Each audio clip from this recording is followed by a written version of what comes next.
What's the meaning of carbon footprint?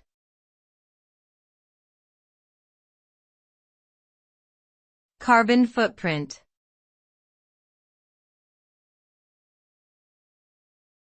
Carbon footprint.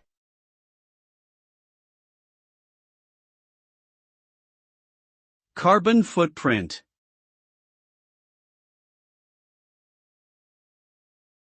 Carbon footprint.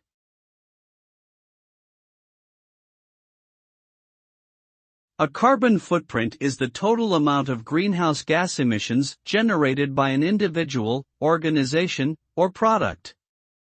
This includes carbon dioxide and other gases such as methane and nitrous oxide that trap heat in the atmosphere and contribute to climate change. The size of a carbon footprint is measured in units of carbon dioxide equivalents, CO2e.